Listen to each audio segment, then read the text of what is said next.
morning po, mga kawaiti. Pampalipas oras po habang naghihintay po ng bus. Medyo matagal po eh. So, libang-libang muna tayo dito para tanggal init. So, nakapusod na naman po tayo kasi sobrang init po ngayon. Grabe. So, kahit na sinlaki po ng isimada po yan, wala na po tayong pake.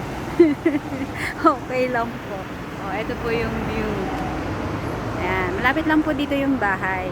Doon po, 10 minutes po ang lakad. So, lakad-lakad lang po. Pero itong work ko po, di ko po kailangan maglakad.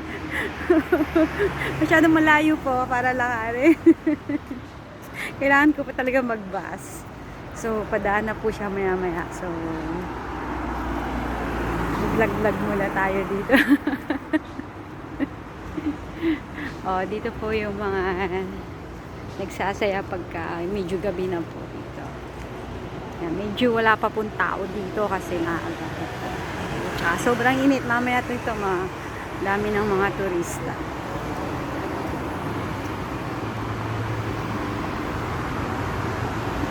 So, yan po. Ang place.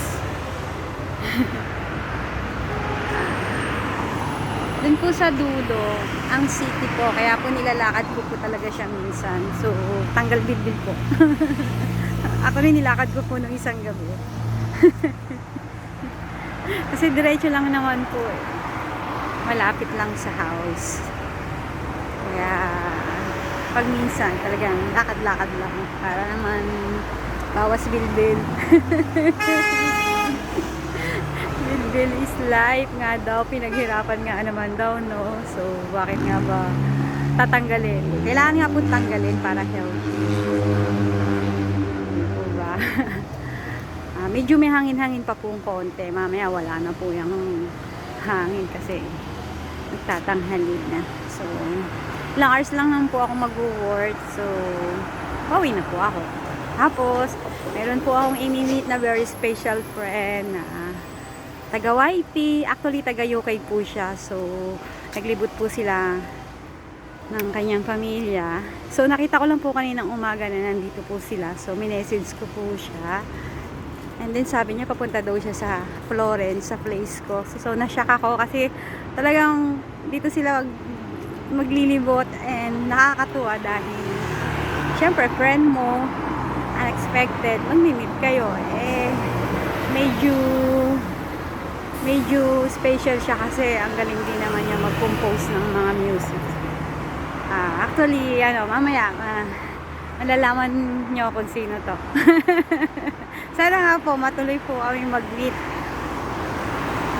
Kung hindi po after work so pahapon po bago po ako umalis, matuloy po ako umalis papuntang Tisa again sa mga kamag-anak ko po at sa kapatid ko na magwawalwal po ulit sa beach.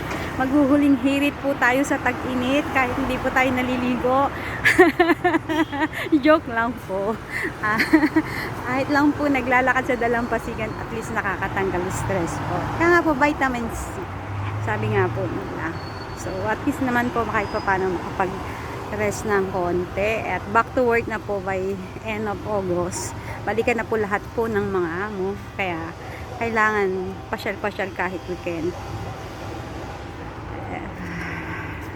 Dahil pagpasok po ng winter, ayun, wala nang libutan, puro work na po dito.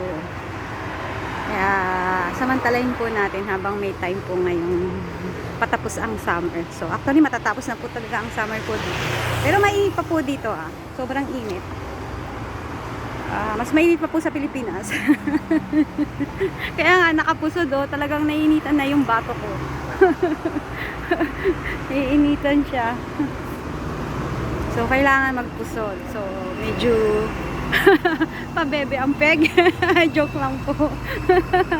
Kailangan lang po kasi mainit po talaga asing mainit. Ito po yung view. Hihintay po ako ng bus. Padaan na po yung bus po na yun. Kasi di ko po kayang laharin. Medyo pataas po yun sa Michelangelo. Kaya need po talagang mag-bus. Hindi po katulad kahit sa city po. Doon po yung city sa dulo. Kaya nalalakad ko po siya. Dito naman po yung bahay namin papunta. Kaya malapit lang po. So, lakad-lakad po pag may time. Nagpapag-good vibes lang po ako kasi Ang tagal-tagal po ng bus. Sige po, bye-bye po. Good vibes lang po tayo. Good morning po sa lahat po ng mga taga-White. Bye-bye po guys.